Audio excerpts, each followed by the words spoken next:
조선 중기 한적한 산골 마을에 살고 있는 미화라는 처자가 있었습니다.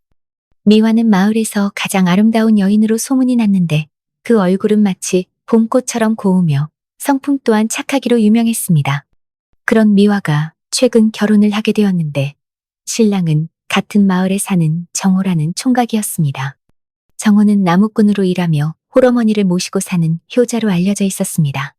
키가 크고 어깨가 넓은 건장한 체격에 성실하고 용감한 성격으로 마을 사람들의 신뢰를 받고 있었지요. 미화와 정호의 결혼은 마을에서 가장 아름다운 처녀와 가장 믿음직한 총각의 만남이라며 모든 이들이 축복해 주었습니다. 하지만 결혼한 지 벌써 반년이 지났는데도 미화의 마음 한구석에는 말 못할 고민이 하나 있었습니다. 겉으로 보기에는 금슬 좋은 부부 같았지만 사실 정호는 매일 밤 집에 돌아오자마자 바로 잠자리에 들어버렸습니다. 그것도 미화와 함께 자는 것이 아니라 혼자서 말이지요. 신혼 부부라면 당연히 함께 지내야 할 시간들을 정호는 피하고 있었고 미화는 아직 처녀의 몸 그대로였습니다. 이런 상황을 시어머니인 박노파께서 눈치채지 못할 리 없었습니다. 박노파는 손자를 보고 싶어 하셨지만 며느리의 배에는 아무런 소식이 없자 조금씩 의심을 품기 시작했습니다. 미화야, 혹시 몸에 이상은 없느냐? 박노파가 조심스럽게 물어보면 미화는 얼굴이 빨갛게 달아오르며 대답을 못했습니다. 어찌 시어머니께 남편이 자신을 여자로 보지 않는다고 말할 수 있겠습니까? 미화의 친정은 이웃 마을에 있었는데 아버지 김농부와 어머니는 40이 넘어서야 겨우 얻은 딸이라 미화를 무척 아껴주었습니다. 2년 전 미화가 장터에 물건을 사러 갔다가 불량배들에게 둘러싸여 곤란한 상황에 처한 적이 있었습니다. 그때 불량배들이 미화를 에워싸고는 아가씨, 우리와 함께 놀러 가지 않겠소? 재미있는 일이 많이 있을 텐데 라며 괴롭히고 있었습니다. 미화는 무서워서 울음을 터뜨렸는데 마침 그때 나무를 하러 가던 정호가 지나가다가 이 광경을 보게 되었습니다. 정호는 주저하지 않고 달려와서 이놈들아, 백주 대낮에 아가씨를 괴롭히다니 이게 무슨 짓이냐 라고 소리치며 장난꾼들과 맞섰습니다. 비록 상대가 여러 명이었지만 정호는 용감하게 싸웠고 결국 불량배들을 물리쳤습니다. 그 과정에서 정호는 상처를 입었지만 미화를 안전하게 집까지 데려다 주었습니다. 그날 이후로 미화는 정호에게 고마운 마음을 갖게 되었고 자주 산으로 나무하러 가는 정호를 찾아가서 정성스럽게 준비한 음식을 가져다 주곤 했습니다. 은혜를 갚기 위해서라고 말했지만 사실은 정호의 용감하고 의로운 모습에 마음이 끌렸기 때문이었습니다. 정호 역시 아름답고 마음씨 착한 미화에게 점점 마음을 열게 되었습니다. 정호의 아버지는 일찍 돌아가셨고 어머니인 박노파는 몸이 약해서 자주 병치레를 하고 계셨습니다. 처음에는 미화의 부모님들이 딸을 그런 어려운 집안으로 보내는 것을 망설였습니다. 하지만 딸이 정호를 진심으로 좋아하는 것을 보고 또 정호가 비록 가난하지만 성실하고 효심이 깊다는 것을 알게 되어 결혼을 허락하게 되었습니다. 정호는 마을의 중매쟁이를 통해 정식으로 청혼을 했고 드디어 두 사람의 결혼식 날이 다가왔습니다. 결혼식 당일 마을 사람들이 모두 모여서 축하해 주는 가운데 미화와 정호는 하늘과 땅에 절을 올리고 정식으로 부부가 되었습니다.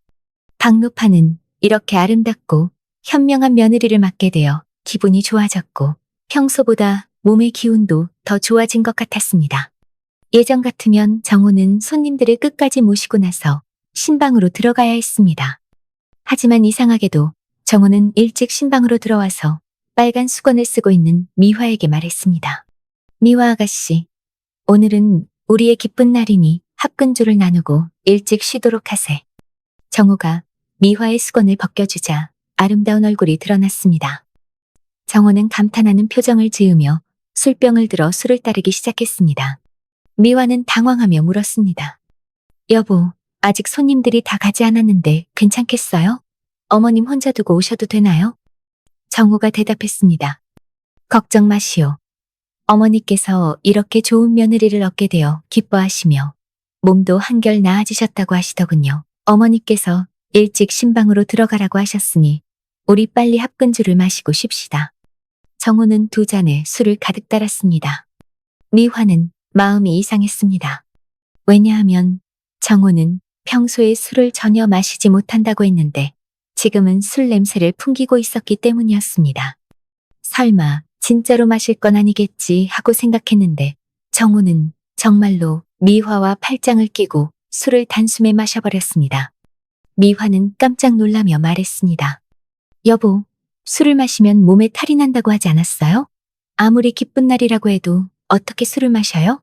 저번에 큰일 날 뻔했던 걸 벌써 잊으셨나요? 어서 의원을 불러야겠어요. 그러자 정호가 웃으며 말했습니다.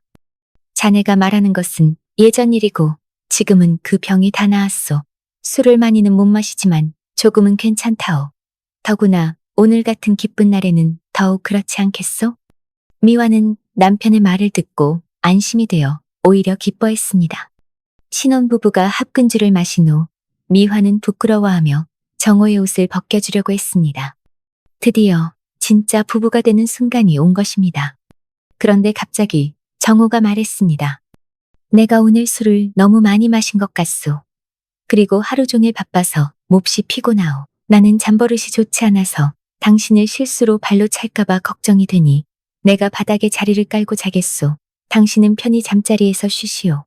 미화는 정호가 술을 마신 후 걸음걸이가 비틀거리는 것을 보고 의아해했습니다. 여보, 아까는 빨리 합근주를 마시고 쉬자고 하시더니 이제는 술을 많이 마셨다고 하시네요. 남편이 주인인데 어떻게 바닥에서 주무시게 할 수 있겠어요? 어머님이 알면 저를 나쁜 며느리라고 하실 거예요. 차라리 제가 바닥에서 자겠어요. 미화가 이불을 가져와 바닥에 자리를 깔자 정호는 그 자리에 누워 곧바로 잠들어 버렸습니다. 미화는 남편을 깨우기가 미안해서 그냥 혼자 잠자리에 들었습니다. 결혼 후 정호는 더욱 열심히 일했습니다. 예전에는 하루에 나무 2짐을 해왔는데 이제는 4짐씩 해와서 집안 형편이 점점 나아졌습니다. 미화에게는 더없이 잘 대해주어서 집안일은 시어머니와 함께만 하면 되고 힘든 바깥일은 하지 않아도 된다고 했습니다. 또한 틈틈이 미화의 친정에 가서 장인어른과 장모님께 곡식과 나무를 가져다 드리기도 했습니다. 하지만 정호는 매일 일을 마치고 집에 돌아오면 너무 피곤하다며 저녁을 먹자마자 방으로 들어가 잠들어 버렸습니다. 미화는 정호와 진짜 부부가 되고 싶었지만 정호는 침대에 눕기만 하면 바로 잠들어 버리는 것이었습니다. 이런 일을 시어머니께 어떻게 말할 수 있겠습니까? 박노파는 며느리가 빨리 아들을 낳아주기를 기다리고 계셨고 언제 손자를 안아볼 수 있을지 자주 물어보셨습니다. 미화는 시어머니께 뭐라고 대답해야 할지 몰라 괴로워했습니다. 사실 박노파도 마음속으로는 눈치를 채고 있었습니다. 아들이 매일 집에 돌아와서는 피곤하다며 바로 잠들어 버리고 며느리와 제대로 된 부부 생활을 하지 않는다는 것을 알고 있었습니다. 그래서 며느리가 아이를 가질 리가 없다는 것도 짐작하고 있었지요. 그러던 어느 날 박노파의 생신이 되었습니다. 박노파와 미화는 함께 맛있는 음식을 여러 가지 준비하고 술도 한 병 놓았습니다. 저녁 때 정호가 돌아와서 물었습니다. 어머니, 오늘이 무슨 특별한 날인가요? 왜 이렇게 맛있는 음식을 많이 준비하셨지요?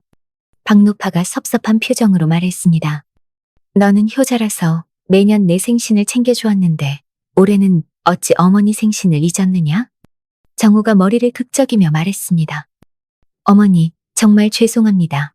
매일 나무만 하느라 정신이 없어서 깜빡했습니다. 용서해 주세요. 생신 선물은 내일 꼭 준비해 드리겠습니다. 박노파가 말했습니다. 괜찮다. 이 애미가 화를 내는 것이 아니니 빨리 앉아서 밥을 먹어라. 요즘 너무 고생이 많으니 미화와 함께 네가 좋아하는 음식을 만들었다. 술도 한 잔 마시고 일찍 쉬어라. 그러자 정호가 말했습니다. 어머니, 저는 술을 잘 못 마시는데 술을 마시면 다음날 일을 제대로 못할까봐 걱정됩니다. 밥만 많이 먹고 술은 마시지 않겠습니다. 박노파가 의아해하며 말했습니다. 이상하구나. 결혼식 날에는 술을 많이 마셨으면서 왜 어머니 생일에는 술을 마시지 않으려 하느냐? 정호가 대답했습니다. 어머니, 결혼식 날은 제 인생에서 가장 기쁜 날이라서 술을 마셨는데 그날 밤에 너무 정신없이 잠들어서 어머니께 인사도 제대로 못 드렸습니다. 어머니께서 저를 힘들게 키워주셨는데 이제 좋은 며느리도 얻었으니 더욱 열심히 일해서 돈을 벌어야 합니다. 술을 마시면 내일 산에 나무하러 가지 못할까봐 걱정됩니다. 박노파가 말했습니다. 그렇게 말하니 어머니가 섭섭하구나. 결혼식은 기쁜 날이고 어머니 생신은 기쁘지 않다는 말이냐? 술이 걱정되면 조금만 마시면 되지 않겠느냐? 미화도 말했습니다. 여보, 평소에 그렇게 고생하시는 걸 저와 어머님이 얼마나 마음 아파하는지 몰라요. 어머님 말씀이 맞아요. 어머님 생신인데 술 한 잔도 안 마시면 저희 정성을 무시하는 거 아니에요? 결국 정호가 말했습니다. 그렇다면 한 잔만 마시겠습니다. 박노파가 술잔에 술을 가득 따라서 정호에게 주며 말했습니다. 좋은 일은 2번 해야 하는 법이니 2잔은 마셔야지. 그럼 2잔 마시겠습니다. 어머님께서 동해처럼 복을 받으시고 남산처럼 오래 사시기를 빕니다. 정우가 축복의 말을 하고 술을 단숨에 마셨습니다. 박노파가 기뻐하며 말했습니다. 이제야 내 착한 아들 같구나. 음식도 먹고 한 잔 더 마셔라. 그리고 다시 술잔에 술을 가득 부어주었습니다. 미화도 반찬을 정호의 그릇에 담아주었습니다. 정호가 음식을 한 입 먹는 순간 갑자기 배가 아프다며 고통스러워했습니다. 어머니, 미화야, 이 음식에 문제가 있는 것 같아요. 절대 드시지 마세요. 배가 너무 아파요. 말을 마치자마자 정호는 이마에서 식은땀을 흘리며 배를 움켜쥐고 바닥에 굴러다녔습니다. 박노파와 미화는 깜짝 놀라서 정호를 바라보았습니다. 박노파가 의심스러운 표정으로 말했습니다.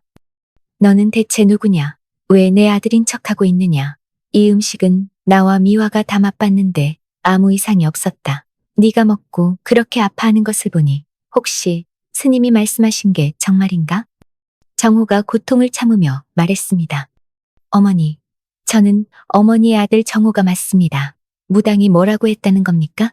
설마 속은 건 아니겠지요? 제발 저를 방으로 옮겨주세요.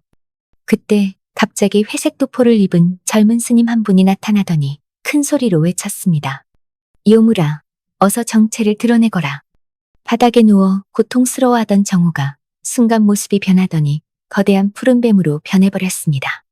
미화는 그 뱀을 보니 어딘가 낯이 익었지만 푸른 뱀은 문을 부수고 밖으로 도망쳐버렸습니다.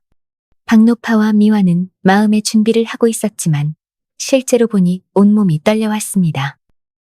사실 며칠 전에 박노파는 손자를 빨리 보고 싶은 마음에 미화와 함께 마을의 큰 사찰에 기도를 드리러 갔었습니다. 그런데 사찰에 도착하자마자 젊은 스님 한 분이 다가와서 말했습니다. 보살님들 주변에 요기가 느껴집니다. 분명 요물이 가까이에 있을 것입니다.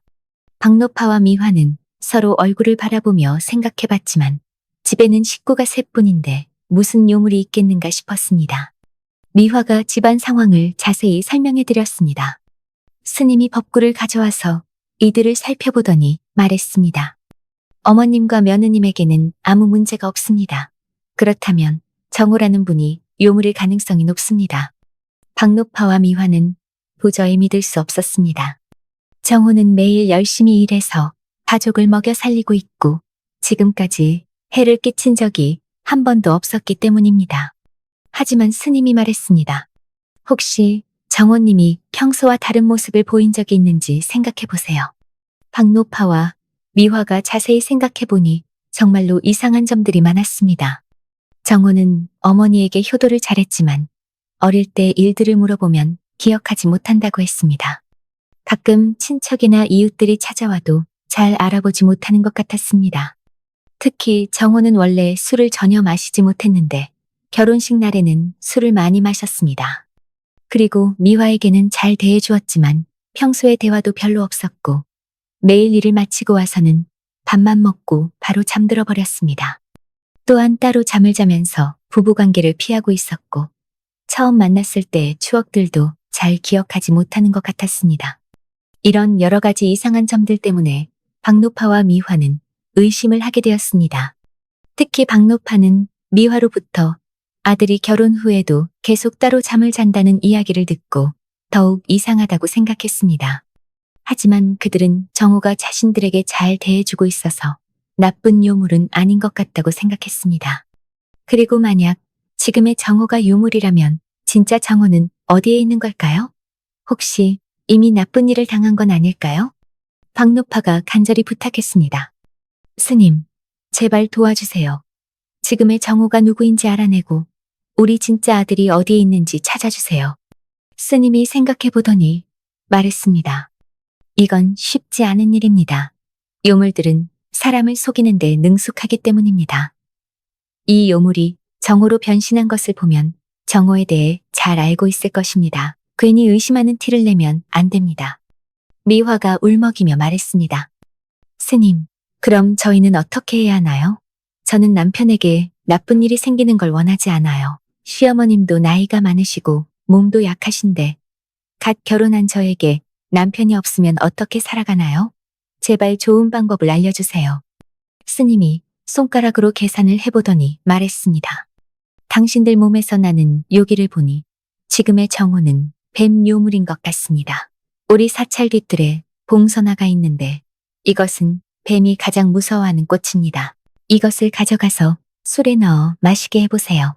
만약 진짜 사람이라면 아무 일도 없을 것이고 요물이라면 틀림없이 고통스러워하며 원래 모습을 드러낼 것입니다. 그때 제가 가서 잡겠습니다.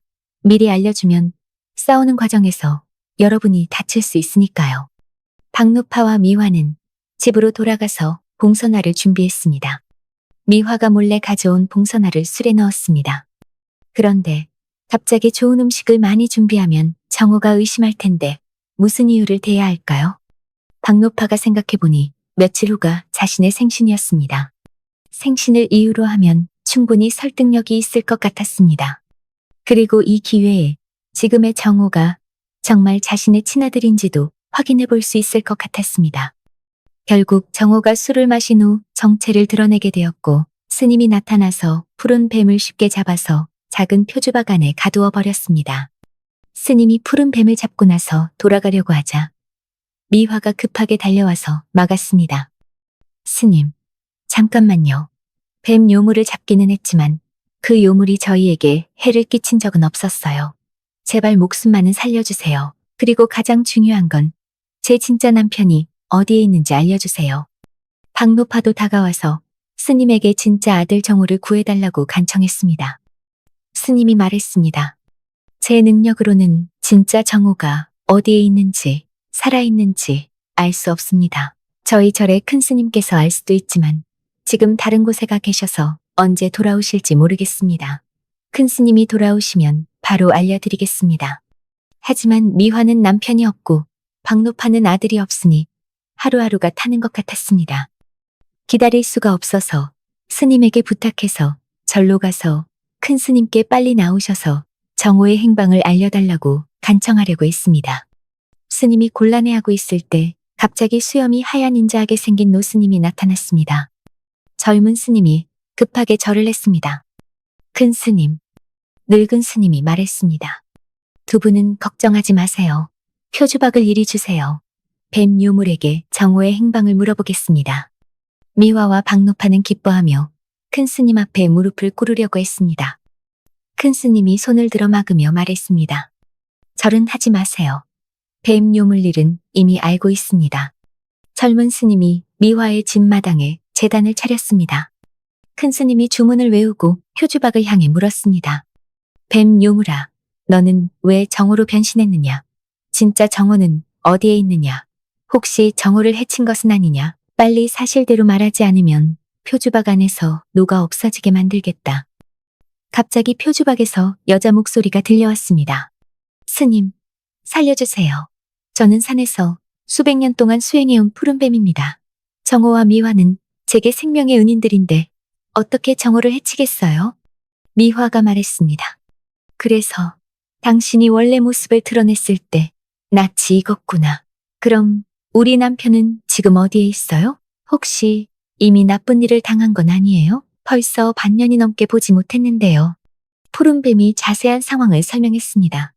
1년 전 미화와 정호가 알게 된 지 얼마 안 되었을 때 미화가 음식을 준비해서 산에 나무하러 간 정호를 찾아갔었습니다.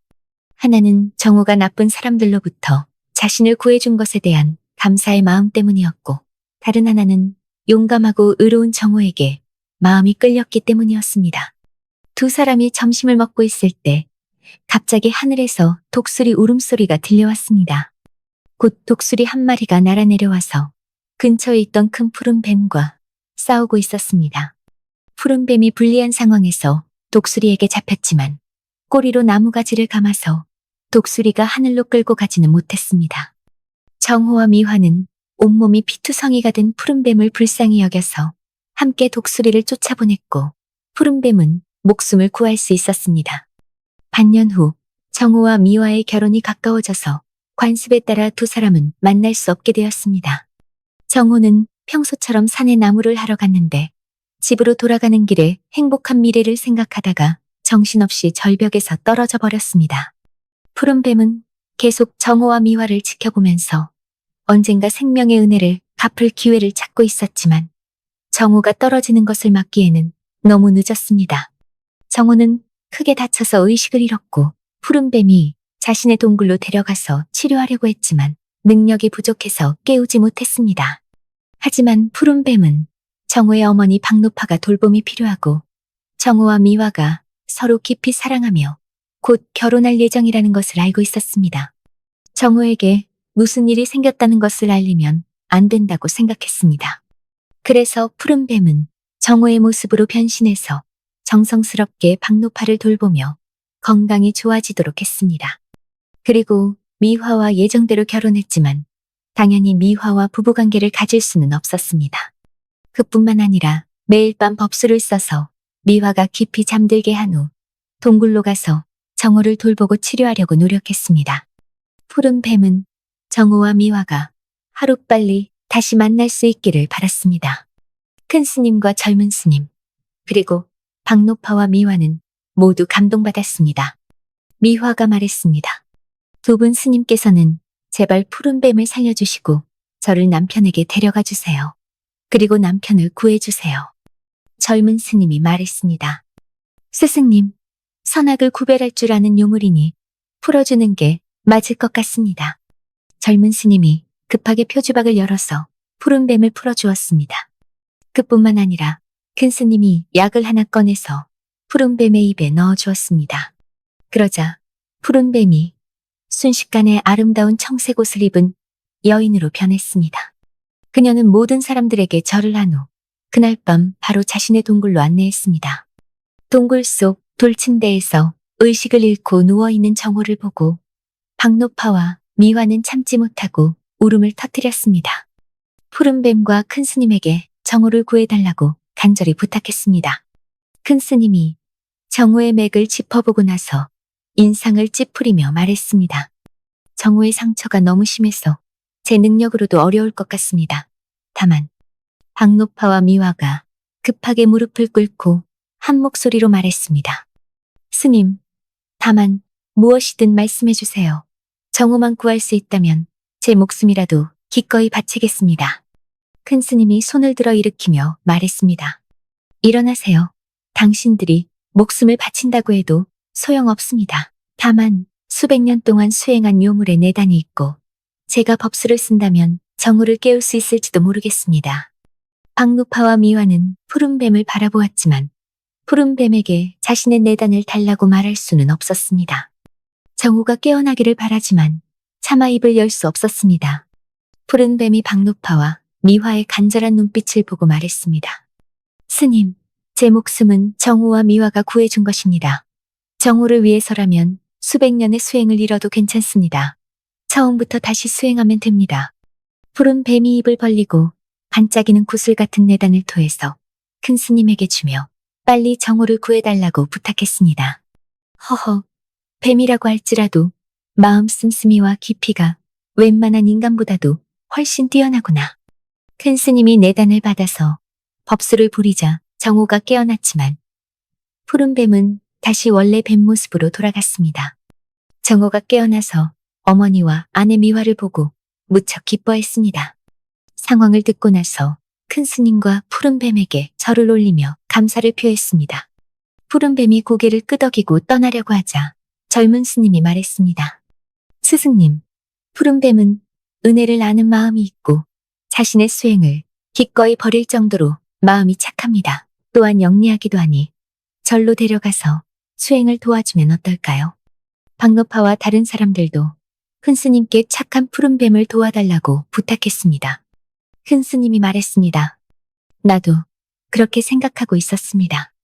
큰 스님과 젊은 스님은 푸른뱀과 함께 절로 돌아갔고 박노파는 정호와 미화를 데리고 집으로 돌아왔습니다.